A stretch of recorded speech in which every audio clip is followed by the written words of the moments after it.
Hello, everybody. All right, so I'm going to quickly talk to you about sonnets. Sonnets are one type of poem form. There are many different forms of poems, and form really just refers to the rules of the poem. So there's sonnets, there are odes, there are elegies. Those are the three that we are going to focus on in this class. So I'm going to quickly scroll down to, I believe it's page 9 for sonnets.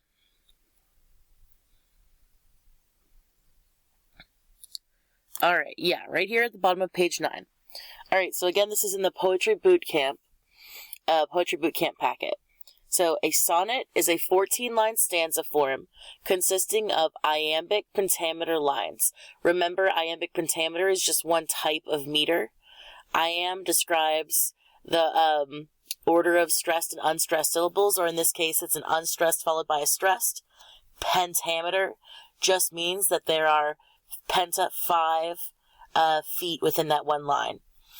The two major sonnet forms are the Italian, or Petrarchan sonnet, and the English, or Shakespearean sonnet.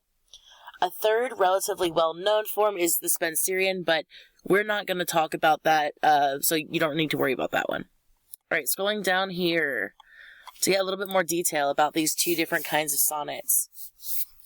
The Petrarchan, let me get my mouse. Yes, the Petrarchan or Italian sonnet.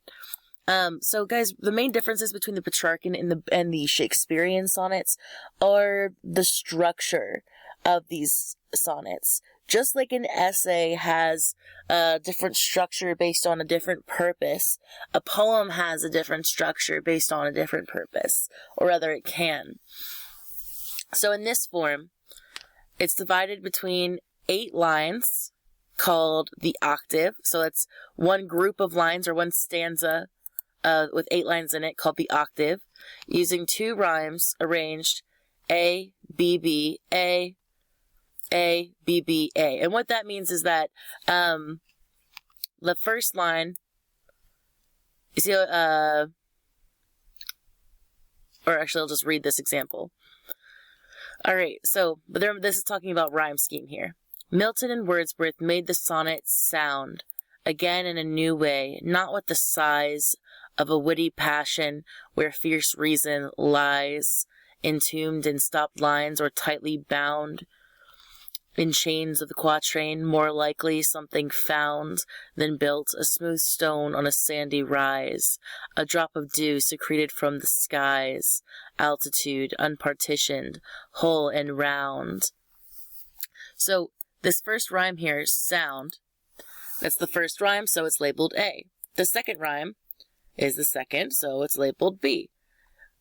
Sighs and lies, that's the same rhyme again, so we label this B because it's repeating that same B rhyme.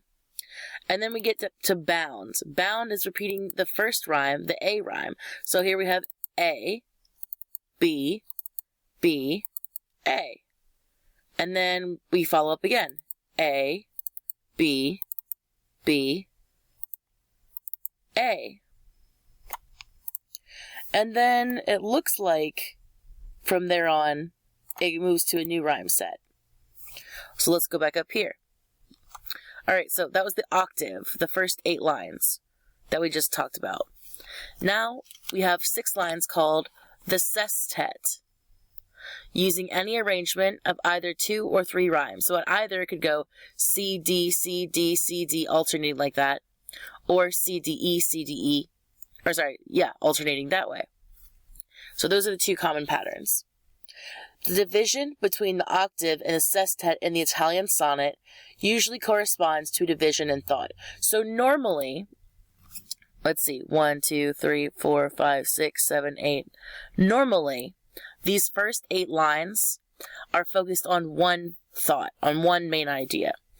And then the last 6 lines focus on some other thought, some other idea.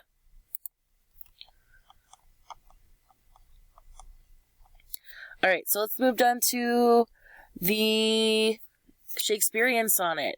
All right, so Shakespeare did not come up with this type of sonnet, but he made it popular. So that's why it's called Shakespearean. This sonnet is composed of 3 quatrains. Remember, a quatrain is a type of a group of lines. If we're not sure what that is, let's quickly, I'm going to do Control Find, quickly look for the definition of a quatrain.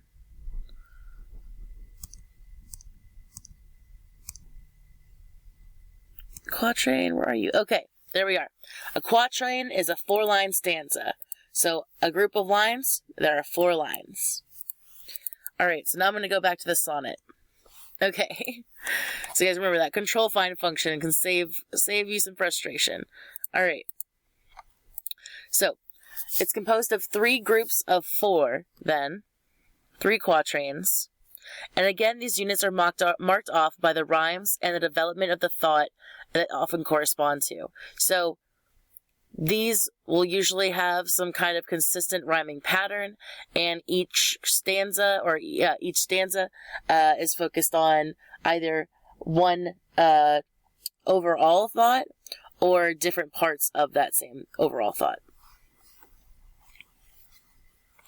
And then the rhyming couplet is usually a conclusion to whatever it is that's been going on up here. A conclusion to, oftentimes it's like, with sonnets, it's often some kind of topic of love that is being essayed, that's being discussed, and then the conclusion comes here. But again, that main difference between these 2 forms, the Petrarchan and the Shakespearean, are the way they organize their thoughts. And I'm just going to go ahead and give a big shout out and say, obviously, Shakespeare's Sonnet 116 is a Shakespearean sonnet. The sonnet that we have from Elizabeth Barrett Browning is a Petrarchan sonnet, and then I think you'll find that, I think you'll find that America by Claude McKay is also Shakespearean. Though now I'm like, let me double check that one. I believe so.